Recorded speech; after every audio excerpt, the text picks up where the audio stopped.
प्रभु राम देव भगवान अल्लाह खुदा ईश आदि नाम एक ही शक्ति के हैं।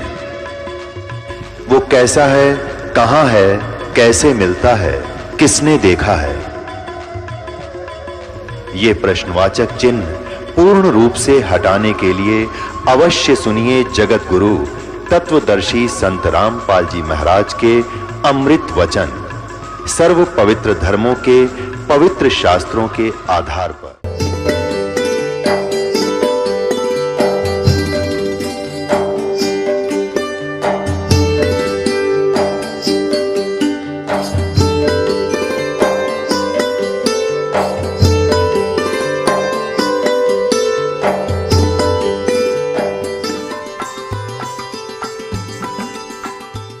बोलो सतगुरुदेव की जय। बंदी छोड़ कबीर परमेश्वर जी की जय। गरीबदास जी महाराज जी की जय। स्वामी रामदेवानंद जी गुरु महाराज जी की जय। सर्व संतों की जय, सर्व भक्तों की जय, धर्मी पुरुषों की जय, श्री काशी धाम की जय, श्री छुडानी धाम की जय, श्री करौथा धाम की जय, श्री बरवाला धाम की जय। सत साहिब गरीब नमो नमो सतपुरुष को नमस्कार। गुरु की नहीं सुर नर मुनि जन साधुआं संतों सर्वस्ती नहीं। सतगुरु साहेब संत सब दंडोतम प्रणाम। आगे पीछे मध्य हुए तिनको जा कुर्बान। नराकार निर्विषम काल जाल वैभंजनम निर्लेपम निज निर्गुणम। अकल अनुबेशुंदुनम सोहम सुरति समापितम सकल समाना नीरतलय। उज्ज्वल हिरंबर हरदम अम्बे परवा अथाह वार पार नहीं मज्जतम। गरीब जो सुमरै सिद्ध होई गणनायक गलताना। करो अनुग्रह सोई पारस पद परवाना। आदि गणेश मनाऊं गणनायक देवन देवा। चरण कमल लो लाऊं आदंत करूं सेवा। परम शक्ति संगीतम रिद्धि सिद्धिदाता सोई। अवगत गुण अतीतम सत्य पुरुष निर्मोही। जगदम्बा जगदीशम मंगल रूप मुरारी। तन मन अर्पों शीशम भक्ति मुक्ति भंडारी। सुर नर मुनि जन ध्यावे ब्रह्मा विष्णु महेशा। शेष सहस मुख गावे पूजय आदि गणेशा। इंद्र कुबेर सरीखा वरुण धर्म राय जावे। समर्थ जीवन जी का मन इच्छा फल पावे। 33 कोटि आधारा जावे से 88। उतरे बहु जल पारा कट है यम की फांसी। 33 कोटि आधारा जावे से 88। उतरे बहु जल पारा कट है यम की फांसी। कर जोरूं विनती करूं धरूं चरण पर शीश। गुरु जी राम देवानंद जी महाराज ने दियो नाम बख्शीश। कोटि कोटि सिजदा करूं कोटि कोटि प्रणाम। चरण कमल में राखियो मैं बंदी जाम गुलाम।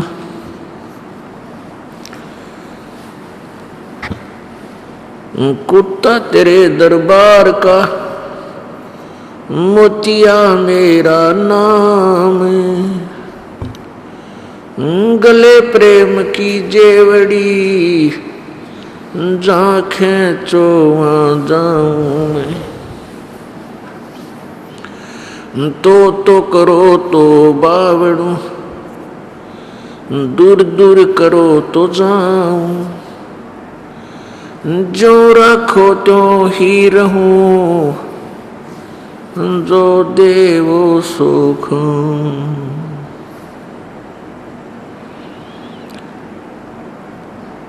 जय इब के सतगुरु मिले सब दुख आँखों रो, चरणों ऊपर शीस धरूं कहूँ जो कहनी हो।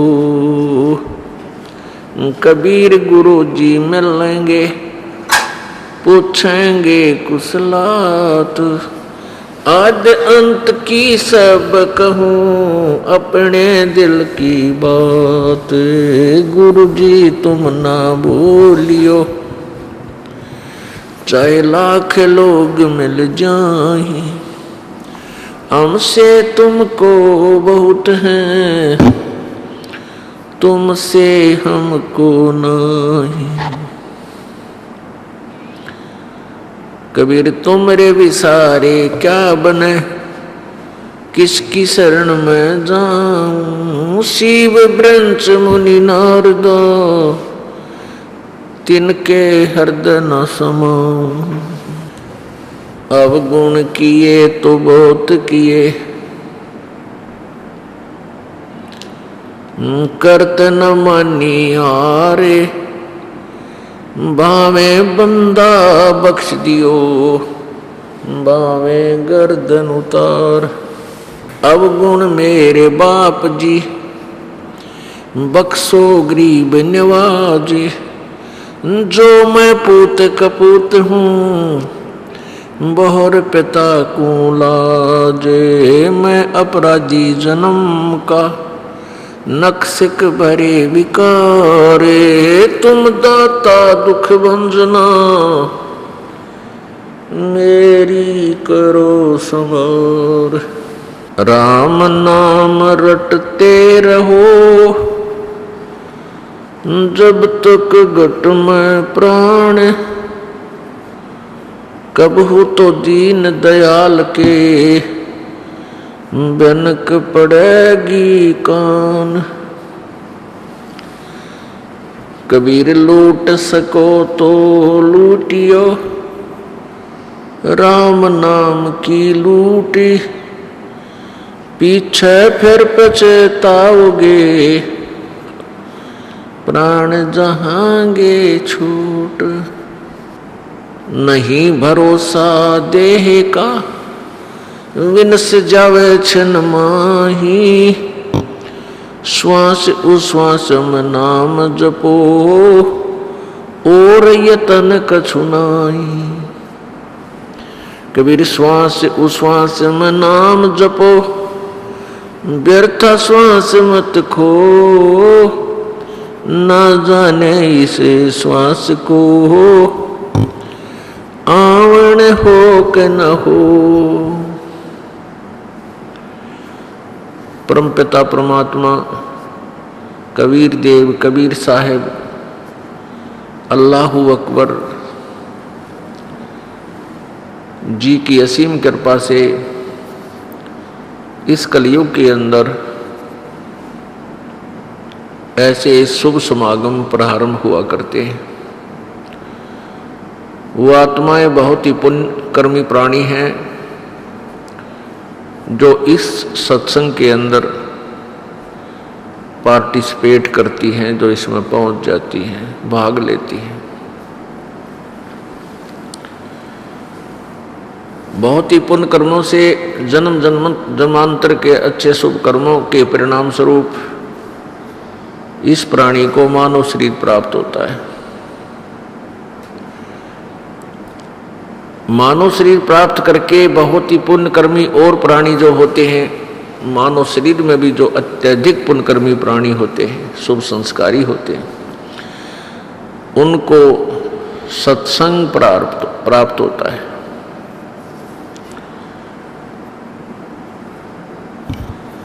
वर्तमान के अंदर श्रोताओं की कमी नहीं, वक्ताओं की कमी नहीं, संतों गुरुओं की बाढ़ आई हुई है।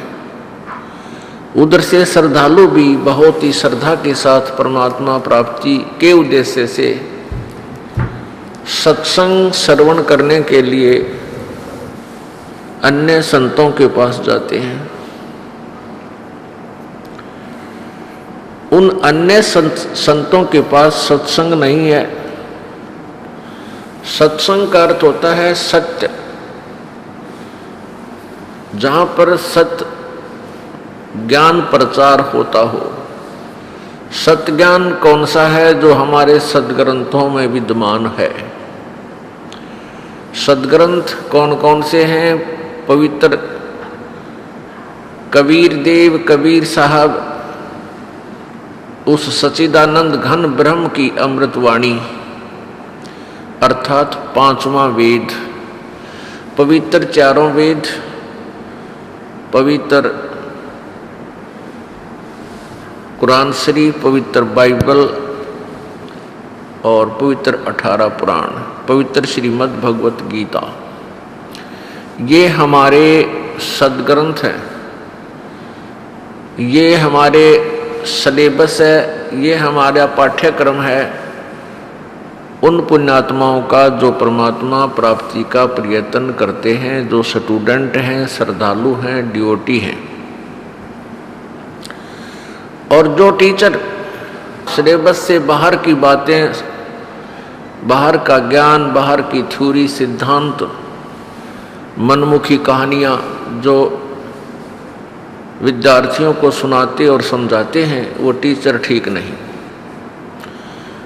वो विद्यार्थियों के भविष्य के नाशक हैं, वो गुरु पद के अधिकारी नहीं हैं। इसी प्रकार जो संत जो गुरु पद प्राप्त करके और शास्त्रों के विपरीत ज्ञान देते हैं, सदग्रंथों से विरुद्ध ज्ञान देते हैं, जिनको कुछ भी पता नहीं सदग्रंथ में क्या बताते हैं, वो संत ठीक नहीं, वो गुरु नहीं है, वो दुश्मन है इस मनुष्य जीवन के, शत्रु है इस अनमोल जीवन के। वो कीड़े हैं, जैसे फसल को कीड़ा खा जाता है, उसको नष्ट कर देता है। वो ऐसे गुरु हैं, ऐसे संत हैं जैसे अमर बेल होती है। आपने अमर बेल देखी होगी,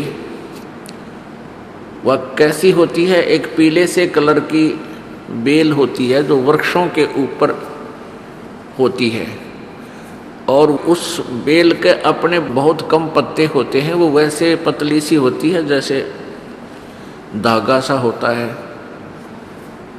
जैसे ये सूत होता है, ये राजमिस्त्री प्रयोग करते हैं, इतने मोटा होता है।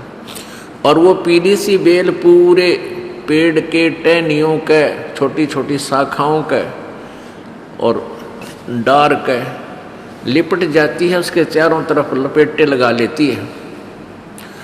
वो ऐसी लगती है जैसे ये बहुत ही प्यार करती है इनसे, वृक्ष से, और वो उसके सारे आहार को चूस रही होती है, नष्ट कर रही होती है, और वो वृक्ष सूख जाता है, नष्ट हो जाता है।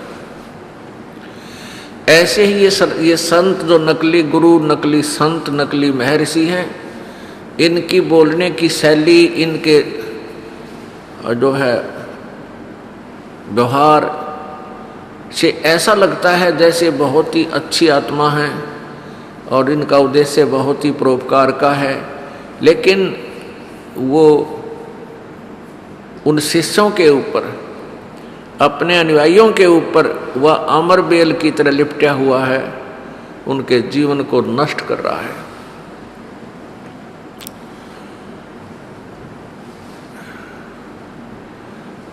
ईसा मसीह जी ने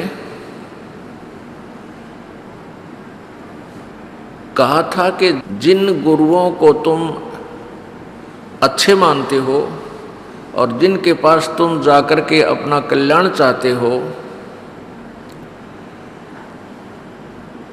और उनको ज्ञान है नहीं, तत्व ज्ञान उनके पास नहीं है, वो सत्य से परिचित नहीं है, वो तुम्हें बहुत अच्छे अवश्य लगते हैं, क्योंकि आपको चाह है भगवान की, आपको तलाश है संत की, और आप सोच बैठे हो कि हमें सतगुरु हमें संत मिल गए हैं, और वो आपको बहुत प्यारे लगते हैं, बहुत अच्छे बोलते हैं, आपके से विनम्र भाव से प्यार से बातें भी करते हैं तुम्हारे गुरुजी।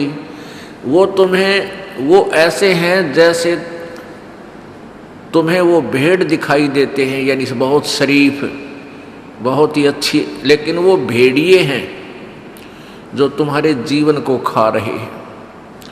ऐसा ही जानो, वर्तमान के जितने भी संत हैं ये आपको अच्छे लगते हैं क्योंकि आप स्वयं अच्छे हो, आपके अंदर दोष नहीं है, तो आपको सामने वाला संत भी अच्छा ही नजर आता है। और आपको अध्यात्म ज्ञान है नहीं, आध्यात्मिक ज्ञान नहीं है, इसलिए आपको ये नहीं लग रहा कि ये संत गलत बोल रहा है, क्योंकि आप श्रद्धालु हैं, आप ड्योटी हैं। और स्टूडेंट अध्यापक की किसी भी थ्योरी में, किसी भी उसके ज्ञान में, उसकी कथा में स्टूडेंट यानी विद्यार्थी कोई शंका व्यक्त नहीं करते, क्योंकि विद्यार्थी यही सोच कर बैठे रहते हैं कि जो टीचर बता रहा है ये सत्य है, और उसको लिख लेते हैं, उसको रिमेंबर कर लेते हैं, घोट लेते हैं। ये स्वभाव होता है और होना भी चाहिए। लेकिन ये वर्तमान के संत और गुरु ये पूर्ण रूपेण सदग्रंथों से अपरिचित हैं। ये सिलेबस ना समझा करके दंत कथा आपको सुना रहे हैं, इसलिए उनके पास सत्संग नहीं है। वो कहते सत्संग ही हैं और बोर्ड भी सत्संग का ही लगाते हैं, सत्संग सथल वो लिखते हैं, और सतगुरु अपने उपाधि भी लिखते हैं, लेकिन वो ना सतगुरु हैं, न ही उनके पास वो सत्संग है। इसलिए ये दास आपको ये समझाना चाहता है कि सत्संग और सतगुरु के बिना जीव का उद्धार नहीं हो सकता। अब देखिएगा, जिनको हम संत मानते हैं और जो सत्संग करते हैं और करते थे, उनका सत्संग दिखाते हैं आपको। ये देखिएगा, एक पुस्तक है सारवचन राधा स्वामी नसर यानी वार्तिक।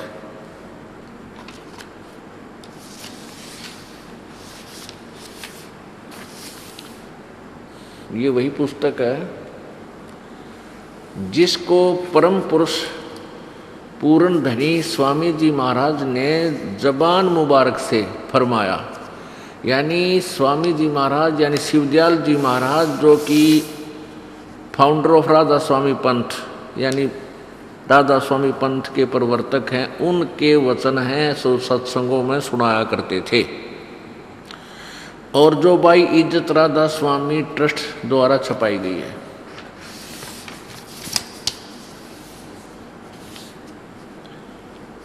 ये कहाँ से छपी है? राधा स्वामी ट्रस्ट,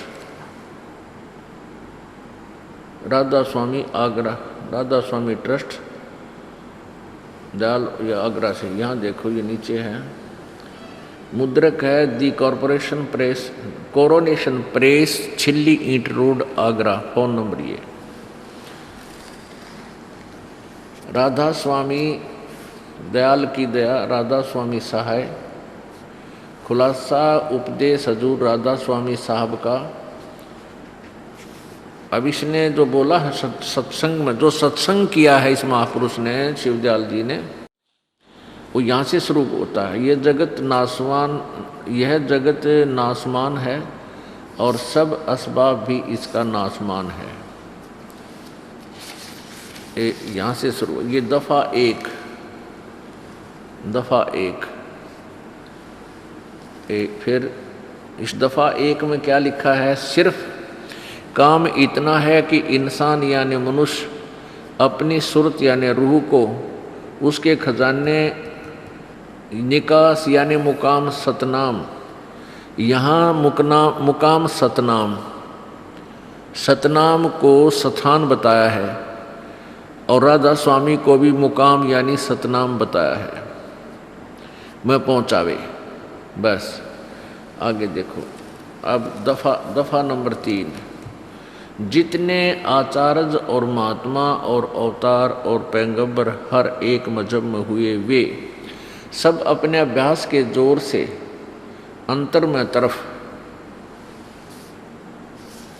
ये प्रश्न नंबर 3 पर, 2 और 3 पर पढ़ा आपने। ये 2 है इसका, भाग 1 का, और ये 4 पे सारवचन राधा स्वामी वार्तक। ये 4 पृष्ठ पे है और तीसरा वचन चल रहा है। ये मुकाम असली पर चले, पर सब के सब घर दूर स्थान तक नहीं पहुंचे। सो बहुत से मंजिल पहली पर, यानी मंजिल माने स्थान, इन्हीं के द्वारा। मंजिल माने एक का अर्थ यहाँ किया स्थान, स्थान। जैसे यहाँ इन्होंने इस मंजिल का अर्थ स्थान किया है। जो बहुत से मंजिल पहली पर और कोई मंजिल दूसरी पर, और कोई बिरले साध और प्रेमी मंजिल तीसरी तक पहुँचे। सिर्फ संत मंजिल 5वीं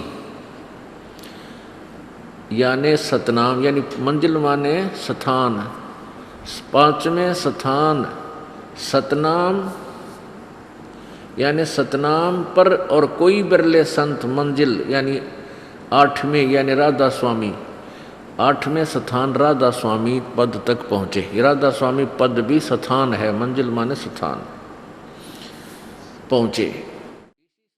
इसी स्थान से यानी अपसिद्ध होगा यहाँ भी, इस मंजिल से, इस स्थान से आदि में सूरत का तंजुल यानी उतार हुआ है। अब प्रश्न नंबर 5 और वचन नंबर 4।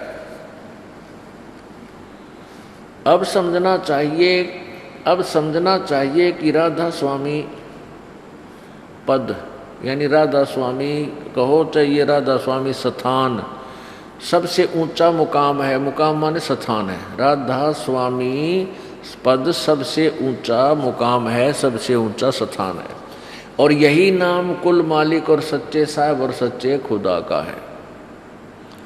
राधा स्वामी स्थान भी है, राधा स्वामी खुदा का नाम है। ठीक, आगे। और इस मुकाम से 2 स्थान नीचे, यानी इस राधा स्वामी स्थान से 2 स्थान नीचे सतनाम का मुकाम है।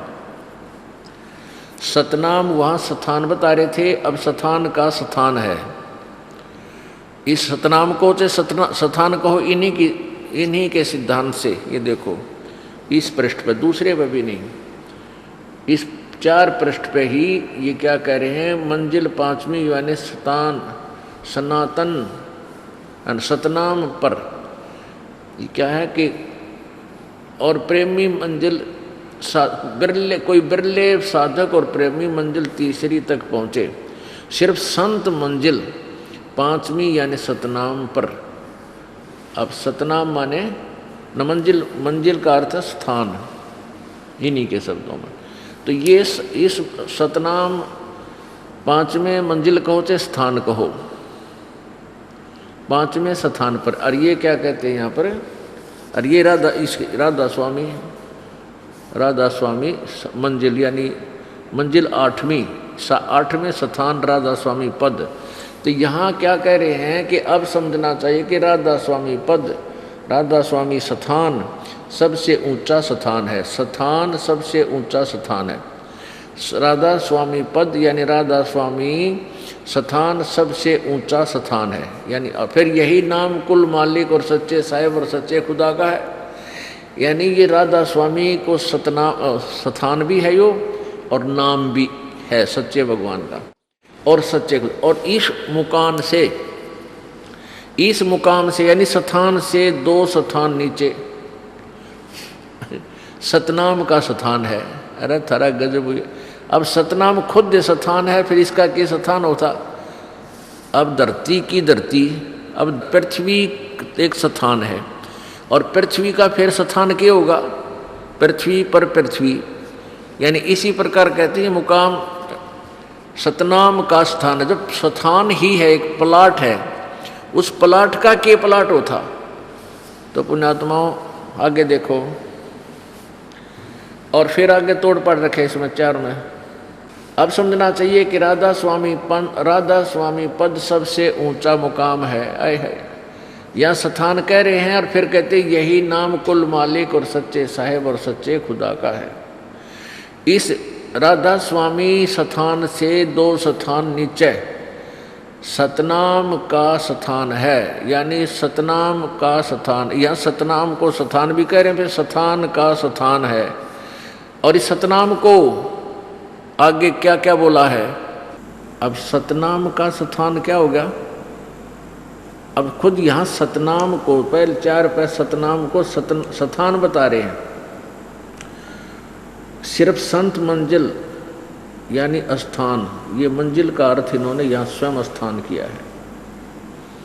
मंजिल माने स्थान, तो इसका अर्थ है मंजिल माने स्थान, यानी मंजिल सिर्फ संत मंजिल 5वीं यानी सतनाम, यानी 5वें स्थान।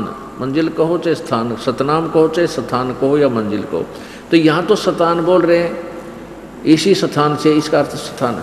तो कहते हैं सतनाम का स्थान। अब स्थान का स्थान है, इनका सत्संग सुना रहा हूँ आपको, इन नकलियों का। और जिसको सत्संग समझकर प्राणी वहाँ जाते हैं, सत्संग नहीं है वो कुसंग है।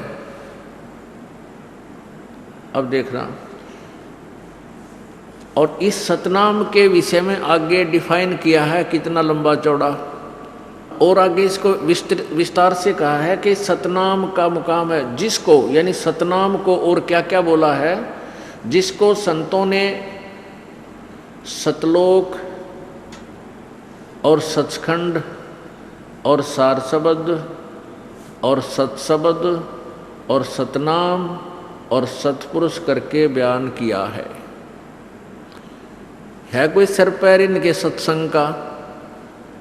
अब सतनाम का मुकाम है, और इस सतनाम को स्थान भी कह रहे, कहते इस स्थान को, इस सतनाम को संतों ने सतलोक भी कहा है सतनाम को, और सचखंड भी, और सार शब्द भी, और सत शब्द भी, और सतनाम भी, सतनाम को सतनाम भी, और सतपुरुष भी कहा है करके बयान किया है। आगे देखो, तेरा इससे मालूम होगा कि यह 2 स्थान, यानी सतनाम और राधा स्वामी, ये 2 स्थान विश्राम संत और परम संत के हैं, और संतों का दर्जा इसी सबब से सबसे ऊंचा है। इन स्थानों पर माया नहीं है और मन भी नहीं है, और ये स्थान कुल नीचे की स्थानों और तमाम रचना के मुहित हैं, यानी सब रचना इनके नीचे और इनके घेरे में है। राधा स्वामी पद को अकय और अनाम भी कहते हैं। राधा स्वामी स्थान को अकय लोक और अनाम लोक भी कहते हैं, क्योंकि यही पद अपार अनंत और अनादि है, और बाकी के सब मुकाम इसी से प्रगट यानी पैदा हुए हैं राधा स्वामी तय। और यह सच्चा लामकान, जिसको स्थान भी नहीं कह सकते, इसी को कहते हैं। अरे वाह, सच्चा लामकान। लामकान माने जैसे लाजवाब, जिसका कोई जवाब ना हो, अब कहते हैं ये इसको स्थान भी नहीं कह सकते, सच्चा स्थान भी नहीं कह सकते। यह सच्चा लामकान, लामकान माने लाजवाब, जिसका कोई जवाब ना हो, यानी इसका कोई स्थान ना हो, और इसी जिसको स्थान भी नहीं कह सकते, और इसी को कहते हैं। तेरा गजब हुई अपने आत्माओं। ये तो सत्संग आपने सुन लिया एक राधा स्वामी पंथ के प्रवर्तक परम धनी हजूर स्वामी जी शिवदयाल जी महाराज का यो सत्संग, और इसी से एक अलग से ब्रांच बनी है सच्चा सौदा सिरसा, डेरा सिरसा वालों का, जिनको धन धन सतगुरु भी कहते हैं। उन्होंने क्या कमाल किया है ये और देखो, क्योंकि यो एक ही उसी शिवदयाल जी महाराज जी के विचारों पर आधारित ये धन धन सतगुरु वाले संत हैं, उन्हीं के ज्ञान से आधारित हैं। और ये भी सचखंड सतलोक का ठेका ले रहे हैं, राधा स्वामी वाले भी सतलोक और सतपुरुष का ठेका ले रहे हैं। और ये धन धन सतगुरु वाले भी। ये देखिएगा, ये पुस्तक है सचखंड की सड़क। अब इनमें ज्ञान तक इसे ना आया को नहीं, ये बुरा हाल कर रखा है इनके श्रद्धालुओं ने, उन्हें लाकर डाली हमारे पास। ये धन धन सतगुरु तेरा ही आसरा, सचखंड की सड़क है। पुस्तक का नाम तो ऐसा है ना, पहला भाग। और इसके लेखक कौन है? दासन दास हजूर महाराज सतनाम सिंह जी। हजूर महाराज सतनाम सिंह जी, डेरा सच्चा सौदा, सिरसा, हरियाणा। ये इसके लेखक हैं। और इसके ये 226 पृष्ठ पे, सचखंड की सड़क 226 पृष्ठ पे। और ये भाग पहला है, सचखंड की सड़क है, पृष्ठ 226 है। इस शब्द का अनुवाद किया है। अलख अनामी आया सारे देश छोड़ के जी, छोड़ के मैं आया रे तेरे लिए प्यारे देश छोड़ के। आगे इसका अनुवाद किया है। यह लिखा, अलख अनामी आया सारे देश छोड़ के जी, छोड़ के मैं आया रे तेरे लिए प्यारे देश छोड़। इसका अनुवाद कराया है। त्रिलोकी स्थूल सूक्ष्म और कारण, इसको त्रिलोकी का है। ये है तरह के जो भैया, त्रिलोकी तक की सारी रचना काल निरंजन ने की है। अब संतों का देश सचखंड या सतलोक है, बिल्कुल ठीक। और वही सतपुरुष या आदि पुरुष का स्थान है। अब ये नौके हैं कि ये सतलोक जो है, सचखंड है, ये सतपुरुष या आदि पुरुष का स्थान है, सबसे पहले वाले भगवान का। वह अजर अमर अविनाशी और सदा एक रस है। ये सचखंड के बारे में बोल रहे हैं, सतलोक के बारे में। वहाँ चेतनता ही चेतनता है, प्रकाश ही प्रकाश है, और कुछ नहीं है, केवल प्रकाश ही प्रकाश है। और नीचे पिंड तक की कुल रचना का आदि और अंत वही है। ये सतलोक के बारे में चल रही है सारी कहानी। और उसी को, यानी सतलोक को, उसी को सतनाम, सत शब्द और सार शब्द कहा जाता है। ये है इनका सत्संग। इन कह का बिना मेरा इन दोनों पंथों के प्रवर्तकों को, ये सतनाम जी महाराज जो हैं, ये श्री बिलोचिस्तानी सामस्ताना जी के सीधे दूसरे उत्तराधिकारी हैं। और सतनाम सिंह जी द्वारा ये वचन है। और ये वचन वही हैं राधा स्वामी पंथ के प्रवर्तक श्री शिवदयाल जी महाराज के वचन है। अब देखिए, ये तो आपने आगरा से प्रकाशित पढ़ा। अब देखो इसमें व्यास से प्रकाशित सार वचन राधा स्वामी वार्तिक हजूर स्वामी जी महाराज राधा स्वामी सत्संग व्यास से। प्रकाशक है जगदीश चंद्र सेठी, सेक्रेटरी राधा स्वामी सत्संग व्यास, डेरा बाबा जयमल सिंह, पंजाब। और ये कहाँ से प्रकाशित है? पहला संस्करण 1961 में और 16वां 2003 में।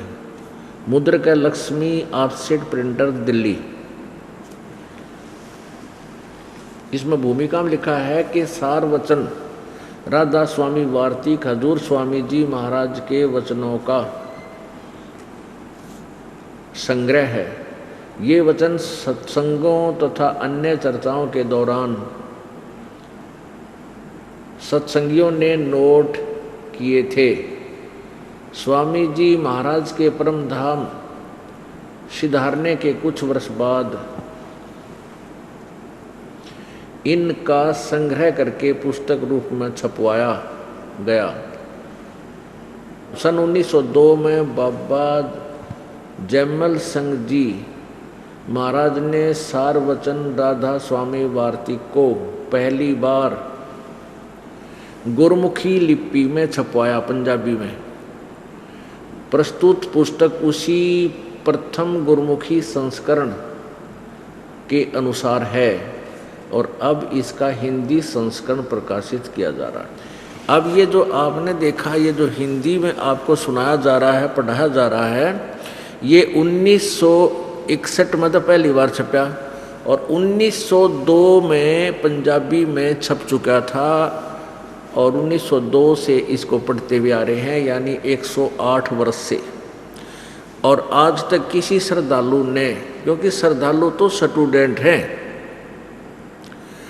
और वो टीचर की व्याख्या पर टिप्पणी नहीं कर सकते, उनकी इतनी बुद्धि नहीं होती। और ये जो टीचर थे ये थे ज्ञान नेत्रहीन, इनका तो मोतियाबिंद हो रहा था ज्ञान का। और ये दिखाई जैसे किसी के मोतियाबिंद हो जाता है, उसकी आंखें तो स्वस्थ दिखाई देती हैं लेकिन उसको दिखता कुछ नहीं। ऐसे ही ये संत नजर आते थे, संत लगते थे, ये राधा स्वामी पंथ के प्रवर्तक और धन धन सतगुरु सच्चा सौदा के पंथ के प्रवर्तक, लेकिन ये ज्ञान नेत्रहीन थे, इनका मोतियाबिंद हुआ था, इसलिए इनके पास सत्संग नहीं था। ये कुसंगत से भर दिया सारे श्रद्धालुओं को। अब पुण्यात्मा देखो, अनजान भोली आत्मा यूं कहते हैं कि रामपाल तो अन्य संतों की क्रिटिसाइज करता है, आलोचना करता है। आलोचना वो होती है जो किसी के बारे में बकवाद करे, झूठी कपट कहानी बनाकर तथ्यहीन व्याख्या जो करता है वो आलोचना होती है। और उन्होंने जो लिखा है उन परम धनियों ने, उनके संतों ने, और उसको पढ़ के सुनाना और फिर उसके ऊपर निष्कर्ष निकालना आलोचना नहीं, ये परोपकार का काम है। क्योंकि राधा स्वामी पंथ पूर्ण रूपेण कबीर परमेश्वर जी की वाणी को लेकर चला है। उन्होंने एक शब्द मिल गया, करने नो दीदार महल में प्यारा है, और वो एक हल्दी की गांठ लेकर के पंसारी बन गई है। कबीर साहब के ये तत्व ज्ञान से परिचित नहीं थे। अपनात्माओं, अब कबीर साहब की वाणी, सदग्रंथ, पवित्र वेद, पवित्र गीता जी, पवित्र गुरु ग्रंथ साहिब, उनको साथ साथ दोनों को, यानी इन नकलियों गुरुओं की व्याख्या, इनका अपना सिद्धांत, और सदग्रंथ यानी पाठ्यक्रम की पुस्तकों में, वो सदग्रंथों में लिखे लेखों को, दोनों को तुलनात्मक तरीके से आपके समक्ष रूबरू किया जा रहा है। तो नकली और असली को आमने सामने देखकर ही पहचाना जा सकता है। तो जैसे सरकार ने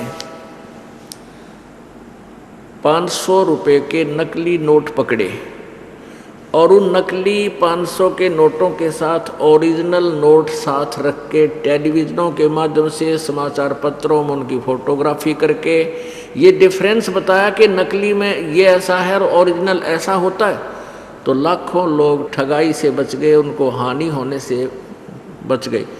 तो क्या सरकार आलोचना कर रही थी? नहीं, एक परोपकार किया। ऐसे ही इस दास का प्रयत्न जाने।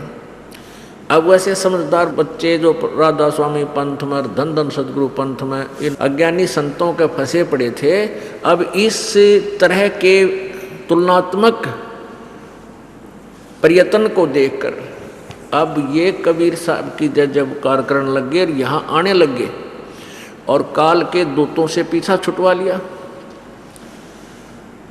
अब क्या हुआ? अब उन नकली संतों के उस डेरों में हलचल मच गई कि हमारे अनुयायी सभी उस संत रामपाल के द्वारा दिए गए प्रवचनों को सुनकर और सभी ये कहने लग गए हैं कि सच्चाई तो उन्हीं के पास है। तो उनके जो परिचर हैं और वर्तमान में गुरु लोग हैं, वो ये कह रहे हैं, भाई ये कैसे बिजली गिर गई, ये सभी संगत में खलबली क्यों मच गई, इनको कंट्रोल करो। और सबको कहो कि कोई भी यहाँ कोई और चर्चा नहीं करे सत्संग में, क्योंकि वहाँ जाते ही चर्चा चलती है अनुयायियों की। कहते हैं भाई हमने ऐसा सत्संग सुना है, ऐसा टीवी पर आ रहा है, ये पुस्तक पढ़ा है, उसमें तो हमारे कोई भी मेल नहीं खा रहा है, ये हमारा ज्ञान गलत है हमारे गुरुओं का, राधा स्वामी और धन धन सतगुरु वालों का। तो इसकी चिंता बनी हुई है। ईब उनके परिचरों को चाहिए भोली आत्माओं को कि वो सच्चाई को स्वीकार करें और अन्यों को भी बताएं, ना तो महापाप के भागी बनेंगे। ये 2 दिन के प्रभुता है इनकी, कोई नहीं पूछेगा जब नरक में ठोक दिए जाएंगे। तो अब ये जो पुण्यात्मा परमात्मा चाहते हैं, चाहे कितने काल के दूध के किसी संत का फंसे पड़े हैं, वो तुरंत समझकर और ऐसे आवेंगे जैसे फड़क के गहरी नींद तो जाग्या कर आदमी एकदम। और परमात्मा कबीर जी भी कहते हैं बेरा देखा जरजरा और उत्तर चले फड़के। जैसे पहले बेड़ा होता था, बेड़े होते थे लकड़ के फ्लोटिंग, लकड़ों के ऊपर एक और घास फूसा बांध के और उसके ऊपर नदी पार करा करते, उसको बेड़ा बोला करते, बेड़ा। तो कबीर परमेश्वर जी कहते हैं कि हम अंधेरे में बैठ के उस टूटे फूटे बेड़े पर चल पड़े दरिया में, और जब सुबह हुआ देखा वो, और साथ में दूसरा बढ़िया जो ना स्वस्थ बेड़ा आ गया, जो टूट फूट नहीं रहा था, उसके डूबने के चांस नहीं थे। जब हमने रोशनी में पता चला कि जिस बेड़े पर हम बैठे हैं, जिस नौका में हम बैठे हैं, ये तो डुबोएगी, और साथ में खड़ी है दूसरी जो बिल्कुल ओके है, तो कहते हम तो एकदम फड़क के, जैसे एकदम जंप लगा गए उस दूसरी पे, उस डुबोने वाली से कूद गए, निकल गए, उससे भाग गए। तो कहते हैं जो पुण्यात्मा होंगी इस ज्ञान को सुनकर एकदम फड़क के और यहाँ आवेंगी। फड़क का माने एकदम स्पीड तय, बगैर किसी विचार विमर्श के। जब ये पता लग गया ये ज्ञान नकली इनका, फिर ज्ञान के लिए वहाँ गए थे, फिर वहाँ वो वस्तु है ही नहीं और ये काल के मुंह में ले जाएंगे, तो एकदम फड़क के यानी बहुत स्पीड तय भयभीत होकर के वहाँ से अपना पीछा छुटवाएंगे। एक भक्त ने बताया जी हम वो राधा स्वामी पंथ के ही जाते 20-30 वर्ष से लगे हुए थे। उसने बताया जी मैंने उनको बताया नहीं था अभी कि मैंने गुरु बदल लिया है। मैं चाहता था कि वहाँ और उनके किले में सेंध लगाऊं और न समझाऊं बैठ बैठ के। ऐसा मैंने किया, पुस्तक आपकी दी इस उद्देश्य से कि भी देखो ये ज्ञान कैसा है, हमारे गुरु जी का ज्ञान कैसा है, निर्णय करो तुम स्वयं पढ़े लिखे शिक्षित हो। तो बहुत से भक्त इस बात पर विचार कर रहे हैं और सोच रहे हैं वे सचमुच हम तक गलत फंसे हैं, और वो अपने गुरुओं से परिचरों के साथ भी चर्चा करते हैं कि ये ज्ञान क्या है, ये ज्ञान क्या है। तो परिचर गोलमोल कर देते हैं, नहीं नहीं तुम्हें नहीं पता, वो तो निंदा करता है। तो शिक्षित समाज के सामने ये इनकी बहाना कब तक चलेगा, ज़्यादा समय नहीं चलेगा। अब सभी कबीर साहब की जय जयकार करने लगे और कहते हैं भाई रामपाल संत जैसा जो ना ज्ञान नहीं, ज्ञान तो परमात्मा का है, लेकिन दास बोलकर सुना रहा है, इसलिए वो सोचते हैं कि दास का ही है। ये ज्ञान तो सदग्रंथों में विद्यमान है, दास तो as a loudspeaker tape recorder काम कर रहा है।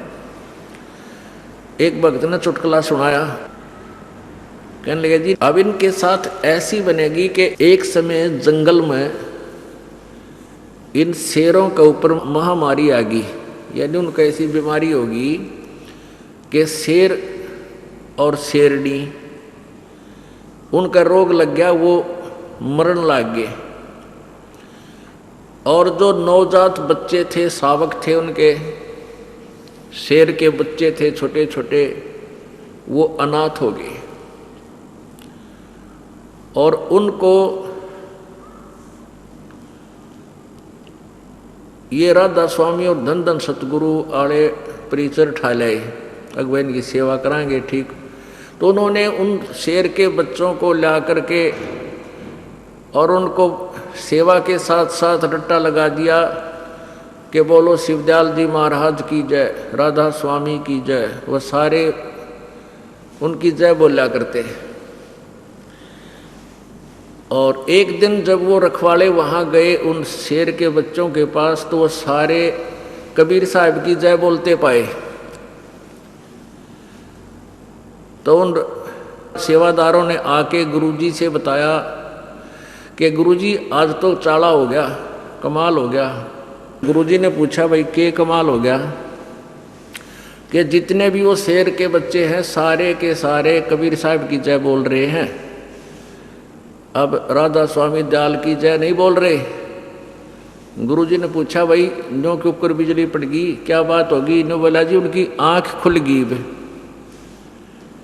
अब उनकी आंख खुल गई, आंख खुले पाछे बोलने लगी। पहले तो हम जैसे कहते थे वैसे ही वो कर रहे थे।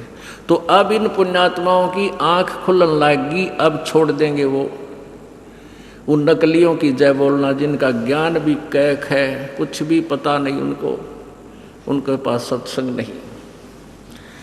अब देखो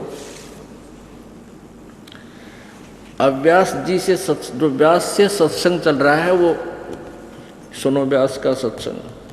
ये सार वचन वार्तिक, ये है प्रकाशक अभी आपको दिखा था, जगदीश चंद्र सेठी, सेक्रेटरी राधा स्वामी व्यास, सत्संग व्यास, डेरा बाबा जयमल सिंह, पंजाब। इतना ये 1961 1902 शारदा स्वामी सत्संग व्यास, पहला संस्करण 1961 में, 16वां संस्करण 2003 में, और ये यहाँ से छपा है, printed in India by Lakshmi offset printers, Delhi से। इन्होंने क्या कहा है कि 1902 में ये पहली बार छपा था। सारवचन राधा स्वामी वार्तिक हजूर स्वामी जी महाराज के वचनों का संग्रह, शिवदयाल जी के वचनों का संग्रह है। यह वचन सत्संगों और अन्य चर्चाओं के दौरान सत्संगियों ने नोट किए थे।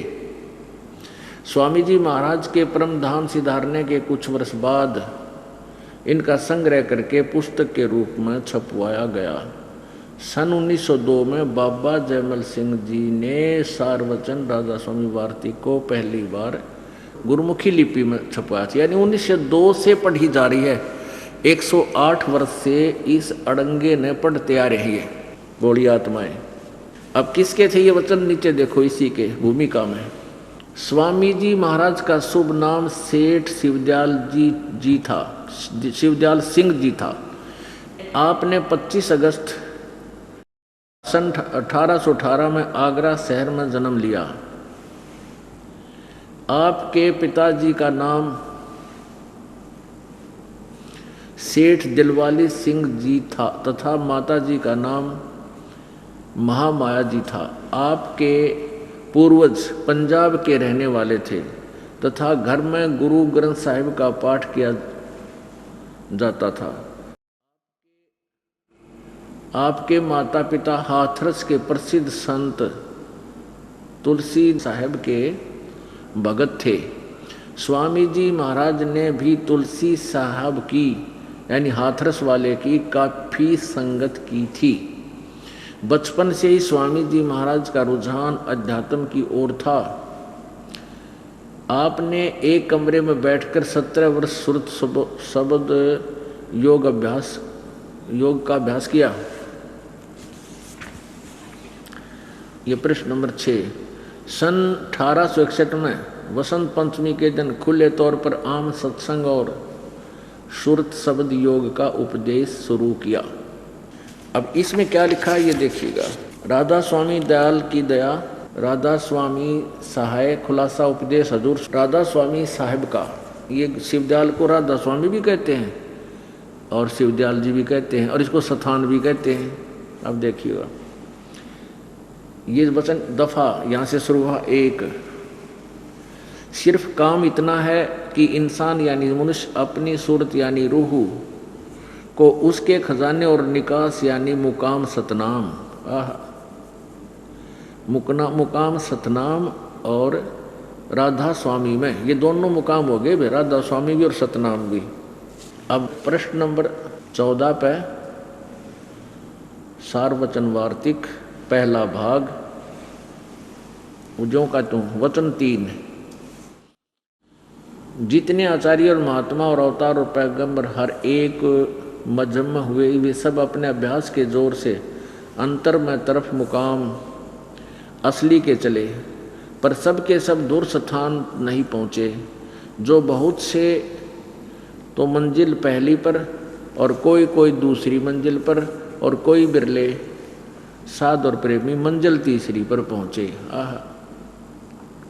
और सिर्फ संत मंजिल 5वीं यानी सतनाम, 5वें स्थान सतनाम पर पहुँचे, और कोई बिरले संत मंजिल 8वीं यानी 8वें स्थान यानी राधा स्वामी पद स्थान पर पहुँचे। ये समझो, इस स्थान से यानी सतनाम और राधा स्वामी, इस स्थान से आदि में सूरत का तंजुल यानी उतार हुआ है।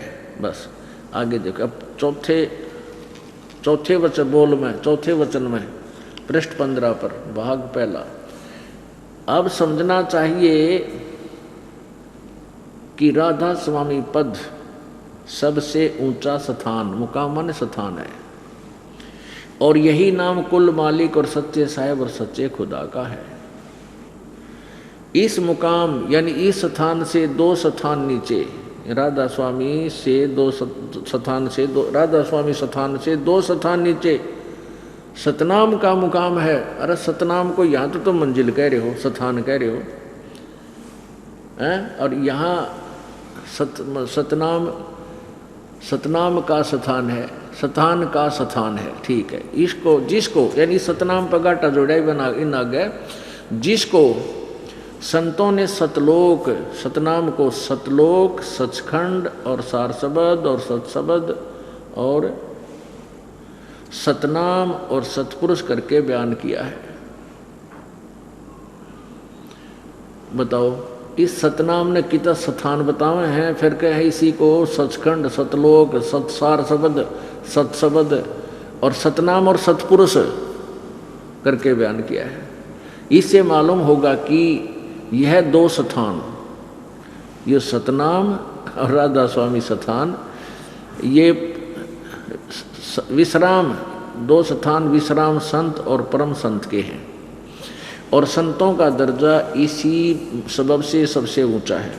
इन स्थानों पर माया नहीं है और मन भी नहीं है, और यह स्थान कुल नीचे के स्थानों और तमाम रचना के मुहित है और है, यानी सब रचना इसके नीचे और ये घेरे में है। आगे देखो, राधा स्वामी पद, इस राधा स्वामी स्थान को अकै अनाम भी कहते हैं, क्योंकि यही पद अपार अनंत अनादि है।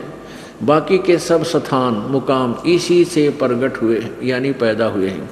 और सच्चा लामकान, इस राधा स्वामी को क्या कहे हैं, सच्चा लामकान।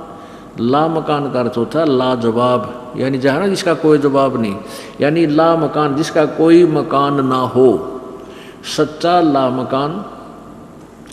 इस मुकाम, सब मुकाम इसी से प्रगट हुए हैं, और सच्चा लामकान जिसका कोई मकान ना हो, मकान, और जिसको स्थान भी नहीं कह सकते। अरे वाह, मकान माने क्यों, मकान माने भी जगह वो है, घर। सच्चा लामकान यानी जिसको सच्चा घर भी नहीं कह सकते, और इसी जिसको स्थान भी नहीं कह सकते। ये 6 जगह स्थान कहते हैं। अरे इस जिसको स्थान भी नहीं कह सकते और इसी को कहते हैं। आप इसने 100 वर्ष पढ़ते रही हो, जब कदे इसका निष्कर्ष निकाल दो तो इसमें कि कहना के चाव है। और इनको परम संत और सत्संग करने वाले विद्वान पुरुष कहा जाता है। तो पुण्यात्माओं, ये सौभाग्य है आपका कि आपको सत्संग मिला। अब प्रसंग प्रारंभ हुआ था कि सबसे पहला तो पुण्यकर्मी आप इसलिए हो कि आपका जन्म मनुष्य का है, और भी पुण्यकर्मी प्राणी हो आप सभी श्रोता जिनको ये सत्संग सुनने को मिल रहा है। अन्य पुण्यात्माएं, भोली आत्माएं जो सत्संग समझ कर उन ज्ञान नेत्रहीन प्राणियों के पास उनको गुरु समझकर पहुंच गए हैं, दुर्भाग्य है उन भक्त आत्माओं का जो अपने मनुष्य जीवन को बर्बाद कर रहे हैं, व्यर्थ कर रहे हैं। क्योंकि उन साधनाओं से जो साधना और जो ज्ञान इस शिवदयाल जी महाराज यानी परम धनी का है, उससे उसको क्या फल मिला? वो प्रेत बना। शिवदयाल जी प्रेत बने तो अन्य साधक क्या बनेंगे? वो तो बहुत पुण्यकर्मी प्राणी थे, पिछले जन्म जन्मांतर के, जो उनकी वचन में शक्ति थी, बहुत से लोग उसके साथ लग गए और जैसे पिछले जन्म के पुण्य थे जब तक वो चले तो उसका खूब बोलबाला रहा, और अंत में जब बैटरी डिस्चार्ज होगी उसके पुण्य अक्षीण हो गए और स्वयं भूत बना।